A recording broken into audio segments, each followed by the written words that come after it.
کہ جب بھی اس ملک میں کامیاب آئین سازی ہوا ہے تو سب سے بڑا رول JUI اور پاکستان پیپلز پارٹی کر رہا ہے.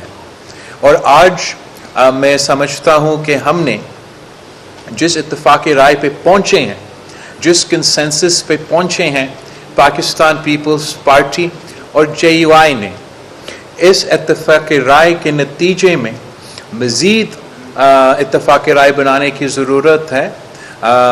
کل انشاءاللہ تعالی میاں محمد نواز شریف سے رائیونڈ میں مولانا فضل الرحمان صاحب بھی مل رہا ہے. ہمیں بھی کھانا کا دعوت دیا گیا ہے، اور ہمارا کوشش یہ ہوگا کہ جو آج پاکستان پیپلز پارٹی اور JUI کا کنسنسس بنا ہے، وہ کنسنسس کل JUI، پاکستان پیپلز پارٹی اور مسلم لیگ نواز کے کنسنسس ہمارے اس کنسنسس میں تبدیل ہو جائے گا. اور مولانا فضل الرحمان صاحب کے یہ خواہش ہے، یہ کوشش ہے کہ یہ کنسنسس نہ صرف پاکستان پیپلز پارٹی اور مسلم لیگ نواز اور JUI اور اتحادی جماعتوں تک محدود ہو، مگر ان کا یہ خواہش ہے کہ یہ اتفاق رائے پاکستان تحریک انصاف اور باقی اپوزیشن میں بیٹھے ہوئے جماعتیں بھی اس اتفاق رائے میں شامل ہو. اور اگر یہ ممکن ہے، یہ ہوتا ہے، تو یہ ہماری آئین سازی کی عمل کو قوت دے گا، طاقت دے گا، اس سے بہتری آئے گی، اس سے کوئی کمزوری تو نہیں آئے گی. تو ہم بھی دعا گو ہے کہ اس مشن میں مولانا فضل الرحمان صاحب کامیاب ہوتے ہیں. ہم سب کا جو مقصد ہے، جو فوکس ہے، وہ نہ کوئی پرسن سپیسیفک ہے، نہ وہ وقت کے مطابق کوئی پابندی ہے. ہمارا زور، پاکستان پیپلز پارٹی کا زور، مولانا فضل الرحمان صاحب کی جماعت کا زور صرف اتنا ہی ہے کہ ہم نے عوام کا مسائل کا حل نکالنا ہے، جو آئین سازی کرنا ہے، غیر مترازع طریقے سے کرنا ہے، سب کا مفاد کے لیے کرنا ہے. اور انشاءاللہ تعالی آج کا تفصیل ملاقات کے بعد میں پر امید ہوں کہ انشاءاللہ تعالی یہ کنسنسس جو آج پاکستان پیپلز پارٹی اور JUI کے درمیان بنا ہے، ہمارا امید ہے کہ جو وہ حتمی آخری بل جو اسمبلی سے پاس ہوگا، وہ انشاءاللہ تعالی ہمارا ہی کنسنسس اس بل کی فاؤنڈیشن بنے گا. تو ہم یہ خوشخبری آپ سے شیئر کرنا چاہ رہا تھا کہ پاکستان کی جو موجودہ سیاسی صورتحال ہے، یہ مشکل لگتا ہے کہ سیاسی جماعتوں آپس میں بات چیت کر کے ایک کنسنسس بنائیں.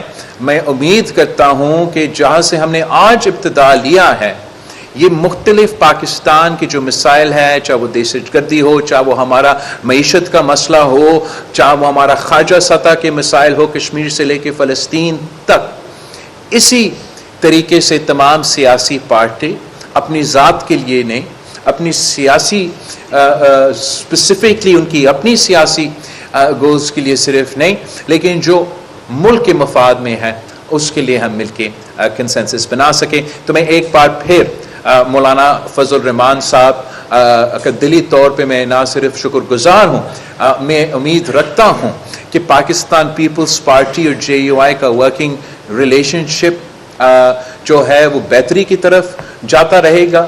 ہم ایک دوسرے کے، میرا خواہش یہ ہے کہ پولیٹیکلی ہمارا ایک دوسرے کا جو ورکنگ ریلیشن شپ ہے وہ اس نتیجے پہ پھر سے پہنچے جیسے مولانا فضل الرحمان صاحب نے ماضی میں صدر زرداری کے ساتھ کام کیا ہے، شہید محترمہ بینظیر بھٹو کے ساتھ کام کیا ہے، اور ان کی بڑوں نے میرے بڑوں کے ساتھ، قائد عوام کے ساتھ بھی کام کیا ہے.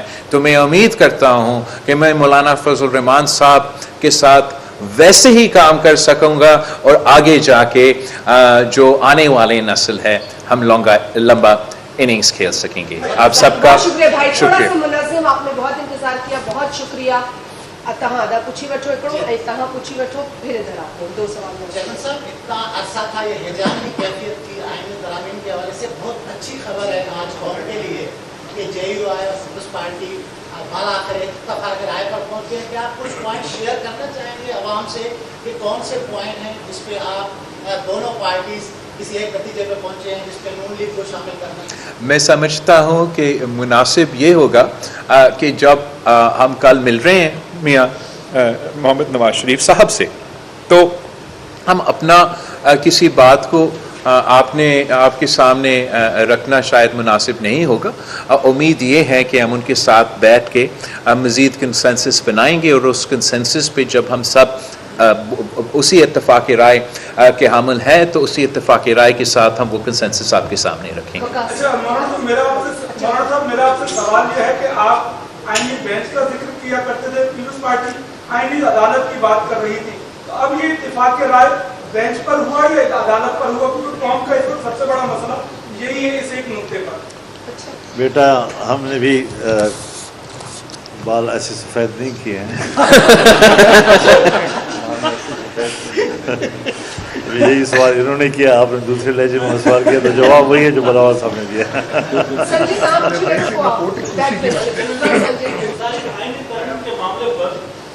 حالانکہ حکومت کے ارادی ہیں لیکن حکومت کا حصہ نہیں ہے. بلاول بھٹو زرداری کیوں سرگرم ہے, نون لیگ کیوں نہیں سرگرم, آپ نے کیوں پہل کی کہ یہ آئینی ترمیم ہو, یا آپ کو کوئی ڈائریکشن کی اس حوالے؟ ہم ایک تو آپ کے یہ جو فریمنگ ہے کہ نون لیگ سرگرم نہیں تھی, اس پہ میں آپ سے اتفاق رائے نہیں کرتا ہوں. اس لیے میں سمجھتا ہوں کہ مسلم لیگ اپنی طریقے سے سرگرم تو تھے, ہمارا طریقے کچھ اور ہے, ان کے طریقے کچھ اور ہے, تو وہ تو ایسے کوئی بات ہی نہیں ہے. obviously اگر آپ میرا اپنا شاید جوش اور جذبہ دیکھتے ہوئے آپ کو یہ نظر آ رہا ہوگا کہ میں کافی کمیٹڈ ہوں, کہ میں چاہتا ہوں کہ چارٹر ڈیموکریسی کے جو کمپوننٹس رہ چکے ہیں اس پہ میں عمل درآمد کرنا تو ضرور چاہوں گا. اور وہ سمپلی اس لیے کہ میری والدہ شہید محترمہ بینظیر بھٹو نے یہ وعدے کیے, تو جب بھی مجھے یہ لگے گا آج کی صورتحال میں یا آنے والے کل کہ شہید بی بی کا کوئی وعدہ پہ میں عمل درآمد کر سکتا ہوں, تو ویسے ہی میں میدان میں اتر پاؤں گا. ایسے تو کوئی آپ کو سرپرائز نہیں ہونا چاہیے. منظر بھائی آپ پوچھ رہے ہیں. مولانا صاحب آپ نے شدید شروع میں مخالفت کری آئینی ترامیم کی, اب جب کہ آپ کا اور پیپلز پارٹی کا سمجھوتا ہو گیا ہے, تو کیا آپ سمجھتے ہیں کہ آپ نے ایسا سمجھوتا یا ترمیم تیار کر دی ہے کہ PTI بھی اس میں جو ہے وہ آپ کے ساتھ حصہ بن جائے گی اور متفقہ طور پہ یہ ترامیم منظور ہو جائیں گی؟ پہلا سوال آپ سے. دوسرا, چیئرمین صاحب بڑی جلدی میں لگ رہے تھے, اتنی جلدی کیا تھی آپ کو آئینی ترامیم پاس کرانے کی, کہ اندر کی بات بتائیں کیا مسئلہ تھا؟ دیکھیے جہاں تک تو آپ دوبارہ کر اپنا پہلا سوال دوبارہ دہرا دیں مجھ سے. جی آئینی ترامیم میں ظاہر بات ہے آپ کا اس سے اتفاق ہو گیا ہے, لیکن آپ نے شدید مخالفت کی. یہ 10-15 دن میں ایسا کیا ہوا کہ آپ راضی ہو گئے اور PTI آپ کو اس طرح سپورٹ کرے گی؟ نہیں, یہ بات آپ ذہن سے نکال لیں. جو پہلا مسودہ ہے جس کو ہم نے مسترد کیا ہے اس کو آج بھی مسترد کرتا ہوں اور کل بھی قابل قبول نہیں ہے. اور ہم نے جب اپنی تجاویز مرتب کی ہیں تو ان تجاویز پر جو ہماری بات چیت ہوئی ہے, پیپلز پارٹی بھی ایک ڈرافٹ بنا چکی تھی, پھر ہم نے بھی بنایا, ان کو ہمارے سوچ کا اندازہ تھا, باتیں ہوئی تھیں, ملاقاتیں ہوئی تھیں, انہوں نے بھی اس کے قریب ایک مسودہ تیار کیا. آج ہم نے وہ جگہ تلاش کی جہاں پر کہ ہمارا تھوڑا فرق تھا, اس فرق کو آج ہم نے مٹانے میں کامیاب ہوئے ہیں. اور مسلم لیگ نون سے بھی ہم یہی توقع رکھیں گے کہ اس آئین کو ہم نے محفوظ رکھنا ہے, جمہوریت کو اور جمہوری اداروں کو ہم نے طاقتور بنانا ہے, ملک کے سیاسی نظام میں اعتماد پیدا کرنا ہے. تو ہر چند کے بہت نقصانات ہو چکے ہیں اور کافی عرصے سے ہم ان نقصانات کو برداشت کر رہے ہیں. تو آج ہمیں سنجیدگی کے ساتھ ان ساری چیزوں کو سوچنا ہوگا تاکہ آئین محفوظ رہے, وہ کسی کا کھلواڑ نہ بن سکے. پارلیمنٹ کو آئندہ کے لیے مضبوط بنانے کے لیے کس طرح ہم نے کام کرنا ہے, یہ ساری چیزیں ہمارے مد نظر ہیں. اپنا گھر جب تباہ ہوتا ہے تو خود ہی اس کو دوبارہ تعمیر کرنا ہوتا ہے, لوگ آ کر آپ کے لیے آپ کا گھر نہیں بنائیں گے. تو اگر ملک ہے, پارلیمنٹ ہے, آئین ہے, تو اس کے لیے ہم نے آواز بلند کرنی ہے. ہم پہلے بھی پاکستان کے آئین کے ساتھ تھے, ملک کے ساتھ تھے, اور آج بھی اگر ہم نے سوچا کہ یہ جو ترمیم آئی ہے اور اس کا جو پہلا مسودہ ہے وہ قابل قبول نہیں، تو وہ اس دن بھی قابل قبول نہیں تھا، وہ آج بھی قابل قبول نہیں ہے، اور ہم نے جو تجاویز دی ہیں اگر اس پر اتفاق رائے بنتا ہے تو صد بسم اللہ ہم اس پہ خوش ہیں۔ Thank you. ایک جی کس بات کا جواب دے رہا ہوں میں؟ مفصل جواب جلدی میں کیوں جو کہہ رہے ہیں؟ اور میں جلدی میں تو بالکل نہیں، اب میں تو انتظار کر رہا ہوں 2006 سے، تو 2006 سے جو انتظار کرتے کرتے 2024 تک پہنچتے ہیں وہ آدمی تو جلدی میں نہیں ہوتا۔ آج بھی اگر ایک دو دن یا اس سے تھوڑا زیادہ انتظار کرنا پڑے گا تو میں انتظار کرنے